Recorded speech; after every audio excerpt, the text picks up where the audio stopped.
C'est la famille, moi c'est Franchise, bienvenue sur Mon Monde Franchise, ma chaîne YouTube où on parle exclusivement de NBA Top Shot. Ici, comme tu le sais déjà, je te partage mes conseils, mes analyses, mes stratégies, on parle des infos exclusives de tout ce petit monde NBA Top Shot.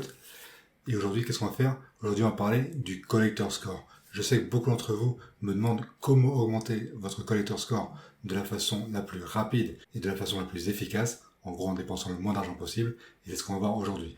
Mais juste avant de voir ça, ce que je te conseille, c'est de t'inscrire à ma chaîne YouTube pour ne rater aucun de mes conseils et pour me donner de la force sur YouTube pour continuer à faire cette chaîne YouTube pour toi. Donc voilà, au programme aujourd'hui, Collector Score.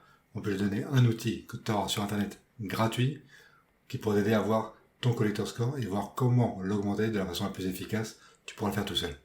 Donc si tu es prêt, c'est parti.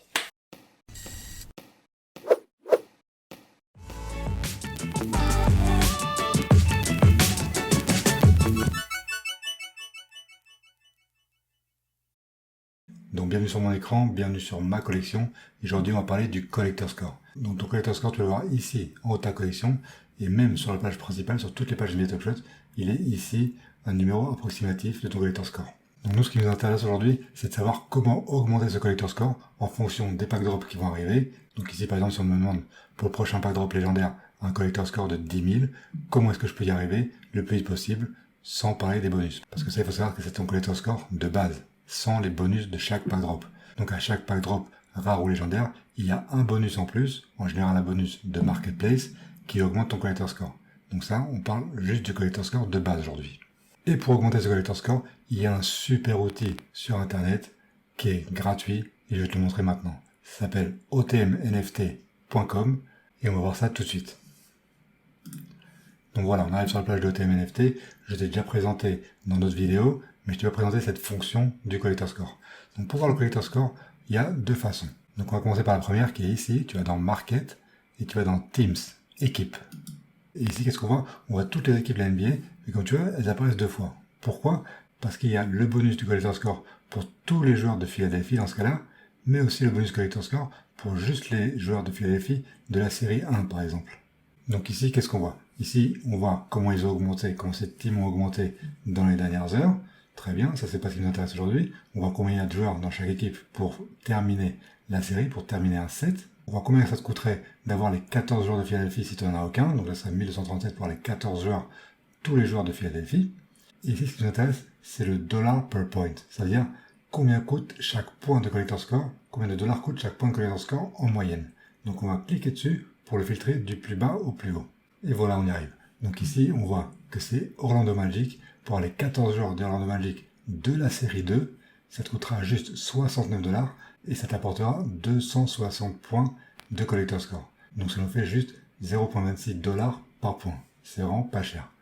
Après, effectivement, c'est si tu n'as aucun joueur. Si toi, par exemple, dans ta collection, tu as 0 joueur d'Orlando Magic, mais tu as 3 joueurs des Minnesota Timberwolves, là, ça devient peut-être plus intéressant. Par exemple, le Minnesota Timberwolves, là, c'est pour avoir les 13 joueurs des séries 1 et des séries 2, parce qu'il faut savoir qu'en série 1, il n'y a pas de joueurs différents de la série 2, donc en complétant ta série 2 des Minnesota Timberwolves, tu peux avoir tous les joueurs des Minnesota. Tu peux les avoir pour 125 $, et ça te fait un collector score de 468. Donc comme tu vois ici, en détail, tu vois le full team 390, et en plus le bonus de série 2, 78. C'est les mêmes joueurs, je te le répète. Donc là, en fonction des joueurs que tu as dans ta collection, ça peut être utile de compléter l'une ou l'autre équipe, ça dépend.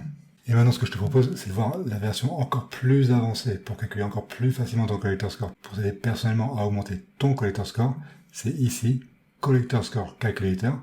Donc ça, c'est une fonction où tu as seulement accès si tu t'inscris à OTMNFT. Donc c'est gratuit, ne t'inquiète pas. Tu as juste à rentrer ton email, créer un compte et tu auras accès à pas mal de fonctions extra. C'est super utile, tu vas voir. Donc là, je vais dans Collector Score Calculator. Là, je suis déjà sur mon compte, sur ma session, donc ça reconnaît mon collector score. Donc tu vois que pour le dernier pack drop rare, j'avais ces points-là de collector score parce que j'avais les bonus du pack drop passé. Mais bon, ce collector score-là, on s'en fiche parce que pour le prochain pack drop, on ne sait pas comment il sera. Donc ce qui nous intéresse, c'est ce collector score, mon collector score de base. Et on va dire par exemple que j'ai envie d'atteindre les 15 000 points. On va dire que pour le pack drop légendaire, il va falloir 15 000 points de collector score pour y avoir accès. Et là, je vais inclure tous les moments. Et je vais calculer. Et là, ce qui est génial, c'est que c'est vraiment personnalisé. Donc là, tu vois que pour moi, l'option la moins chère serait de compléter la team des Charlotte Hornets. Donc c'est tous. C'est comme pour la team des Minnesota Timberwolves tout à l'heure. Les Charlotte Hornets n'ont pas de joueurs de série 1 différents des joueurs de la série 2. Donc en complétant la série 2, tu peux avoir tous les joueurs des Charlotte Hornets. Donc moi, j'en ai déjà 2. En plus, j'ai les 2 plus chers parce que j'ai la Melo Ball déjà. Là, tu vois tous les joueurs qui me manquent. Il me manque 10 joueurs. Donc là, tu vois les prix en au-dessus. C'est pas forcément très cher. C'est Malik Monk le plus cher à $21. Ça me coûterait $100 pour compléter cette team. Et en plus de ça, parce que là, ça n'aurait pas assez de points, il faudrait que j'aie 6 joueurs en plus pour les stacker. Donc stacker, ça veut dire pour les accumuler dans ma collection. Donc il faudrait acheter les 10 joueurs plus 6 joueurs en plus. Donc dans ce cas-là, les 6 joueurs les moins chers. Donc tu vois que le joueur le moins cher est à $5.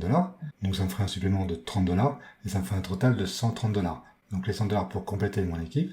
Et les $30 pour les 6 joueurs que je stack en plus, qui me feront des points en plus, qui seront multipliés parce que j'ai la team complète. Donc pour $130, je peux atteindre un collector score de 15 000, sachant que dans ce cas-là, le calcul est fait avec le bonus du dernier pack drop. Donc il me manquait en fait juste 1293 points. Donc pour $130, je peux avoir 1293 points. Après, il y a d'autres options. Donc comme tu vois, tu peux choisir un peu l'option que tu veux, plus ou moins chère. Mais la moins chère pour moi, ça serait les Charlotte Hornets. Pourquoi? Parce que j'ai déjà la Melo Ball qui est le plus chère, et en plus j'ai pas mal de Gordon Hayward déjà. Donc les points de mon moment Gordon Hayward sont déjà multipliés. Donc c'est pour ça que les Charlotte Hornets, pour moi, serait la meilleure option. Par exemple, je vais te montrer pour arriver à 20 000 points. Donc on va avoir 20 000. Et tu vois que pour 20 000 points, la meilleure option change. Dans ce cas-là, ce serait les Minnesota Timberwolves, qui est une équipe qui est un petit peu moins chère que les Charlotte Hornets. Et dans ce cas-là, il faudrait que j'achète les 11 joueurs qui me manquent pour $115. Et qu'en plus j'achète 158 joueurs en plus, donc les moins chers à $4, ce qui me fera un supplément de $632, pour un total de $747 pour arriver à 20 000 points de collector score, et donc pour avoir les 6293 points qui me manquent pour l'instant pour arriver aux 20 000. Donc voilà, donc ça va te montrer toutes les options, c'est vraiment personnalisé, c'est pour toi, c'est pour ta team, c'est en fonction de ta collection, donc t'as pas d'excuses pour mal améliorer ton collector score. Utilise cet outil et tu verras ton collector score, tu pourras y arriver vite fait. Bien sûr, si te manque beaucoup trop de points et que t'as pas le budget, c'est pas la peine. Mais si t'es pas loin et que t'as un petit peu de budget pour augmenter ton collector score, franchement, ça c'est le meilleur outil. Utilise-le et essaie d'avoir accès au pack drop. Donc voilà, c'est tout pour aujourd'hui. C'était une courte vidéo, mais franchement, cet outil est tellement bon que je voulais le partager avec toi. Parce que franchement, les gens qui utilisent pas cet outil, ils cherchent, ils tâtonnent, ils essaient de compléter des équipes qui leur plaisent ou qui leur plaisent pas. Mais souvent, la conclusion, c'est qu'ils perdent beaucoup d'argent. Donc toi, sois intelligent, augmente ton collector score beaucoup mieux que les autres, de façon bien plus efficace. Donc j'espère que cette vidéo t'a plu. Si ça t'a plu, mets-moi un like, et nous on se voit dans la prochaine vidéo. Ciao ciao.